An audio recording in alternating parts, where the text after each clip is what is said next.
Hey guys, today I just want to share a quick little message with you.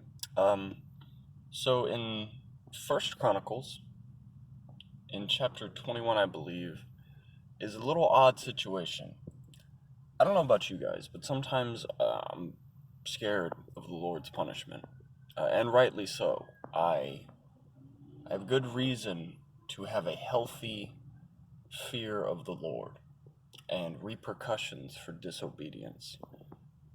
But I noticed that in myself and in others I've seen that sometimes that fear goes from reverence to actual fear. That it turns from a reverence and a respect of God, His authority and His power, to fear of the Lord, to actually being afraid of what God will do to us. So I wanted to share this quick story with you.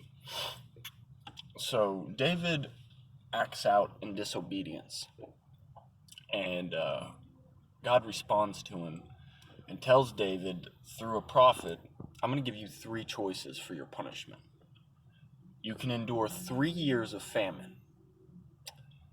You can endure 3 months of the battle that David's in the midst of being turned on him, that he would begin to lose the battle for the next 3 months.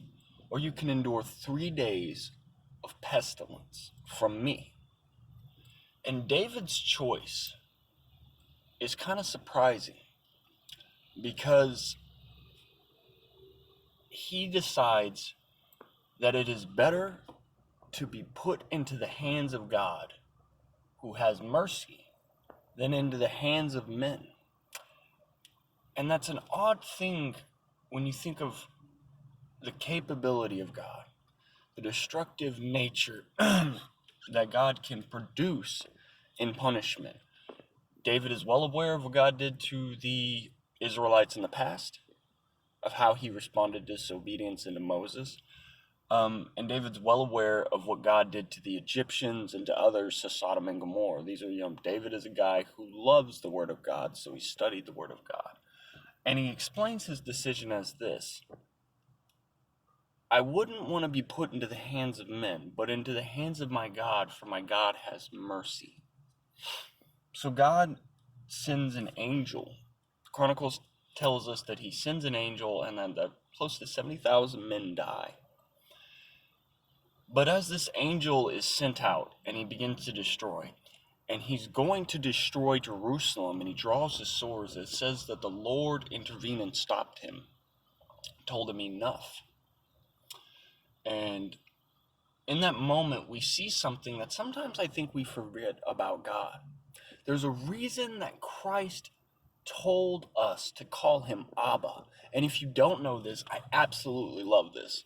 Abba is Hebrew. It means father, but it does not mean father. It means papa or daddy.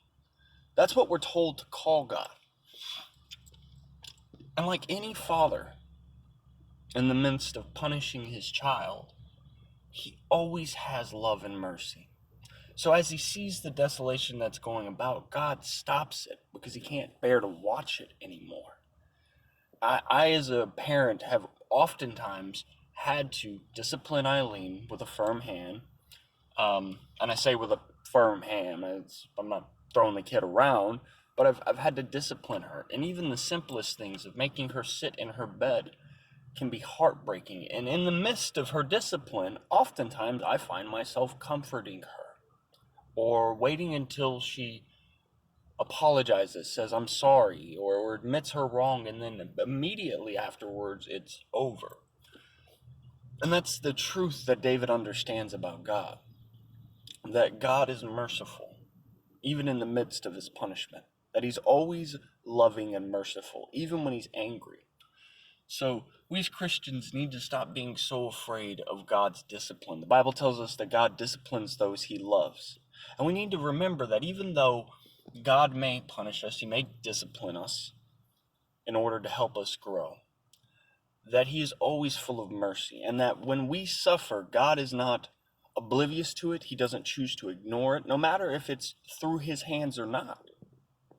That God always loves us, that he is always concerned for us, and that we can always find acceptance and mercy in our God. We have a big advantage over that of the original covenant and those people of Israel, the original sons of Abraham. We have a relationship with God that they wished they had. So even though there is reason to fear and reverence the Father's punishment, rebuke, we shouldn't be afraid of it because it always comes from a place of love. It's not like a king punishing his servants. It is a father punishing his children. And for those of you who have children, you know you never punish your children and not hurt with them. You never do something to your children to discipline them that doesn't come from a place of love. So, hope you guys have a wonderful day. And remember, don't fear the Lord's rebuke. It comes from a place of love. All right, bye guys.